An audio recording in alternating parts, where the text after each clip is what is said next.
देखिए, भैंसों की फार्मिंग करके कैसे कमाते हैं लोग करोड़ों रुपए। आप भी ये काम करके बन सकते हैं करोड़पति। आखिर कैसे? इटली भैंस की फार्मिंग यानी कि बफेलो फार्मिंग करके अरबों रुपए कमा रहा है। आज हम इटली के एक ऐसे फार्म के बारे में बात करेंगे जहां पर लाखों भैंसों की फार्मिंग की जाती है और यह इतना बड़ा फार्म है कि वर्तमान में यहां लगभग 1000 से भी ज्यादा कर्मचारी कार्यरत रहते हैं, जिनका काम भैंसों के देखभाल से लेकर दूध निकालना और अन्य चीज तैयार करना है। इटली के इस फार्म में भैंसों के रहने के लिए विशेष इंतजाम किए गए हैं। यहाँ एक साल में करीब 500 बच्चे जन्म लेते हैं और एक भैंस का गर्भकाल 11 महीना तक होता है और उनके बच्चे को काल कहते हैं। जन्म के बाद नवजात भैंस का वजन 23 से 35 किलोग्राम तक होता है और आपको जानकर हैरानी होगी कि भैंस के बच्चे पैदा होने की 1 या 2 दिन के अंदर ही चलने लगते हैं और नवजात भैंस का मुख्य भोजन मां का दूध ही होता है। जब तक नवजात भैंस दूध देने के लिए तैयार नहीं होती है,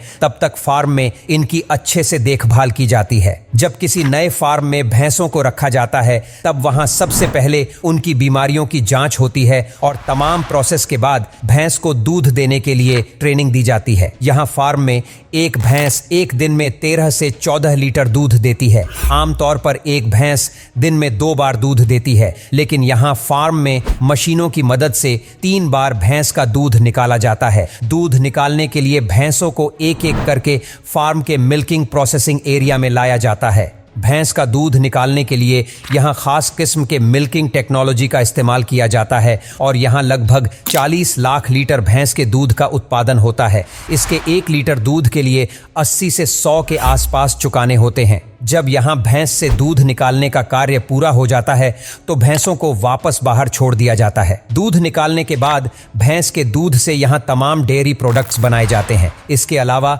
यहाँ भैंस के दूध से शैम्पू और साबुन भी तैयार किए जाते हैं। यहाँ हैंडमेड बफेलो मिल्क सूप भी बनाया जाता है, जिसे ओरियो के साथ अन्य जरूरी चीजों को डालकर तैयार किया जाता है और जब वो उम्र लायक हो जाती है तो इनको कसाई खानों में लटका दिया जाता है और उन्हें मारकर उनके मांस को अलग कर दिया जाता है। भैंस की जरूरत अंगों के हिसाब से इसके मीट को पैक करके मार्केट में रवाना कर दिया जाता है और इसके अलावा भैंस की खाल यानी कि जो चमड़ा होता है, उसे अच्छे से साफ करके लग्जरी गुड्स बनाने वाले कंपनी को बेच दिया जाता है। फिर वो बड़ी बड़ी कंपनियां भैंस की खाल से जूते, पर्स, बेल्ट और बैग बनाकर उन्हें महंगे दामों पर बेचते हैं और इसके खाल से बनी जैकेट का मूल्य करीब 3000 से 7000 के बीच में होता है। अगर उनकी मीट के दामों की बात करें तो इसका मीट 500 से 400 रुपए किलो तक बिकता है और आपको यह जानकर हैरानी होगी कि पूरी दुनिया में हर साल 20 लाख भैंसों का वध किया जाता है, जिसमें इटली पहले नंबर पर है।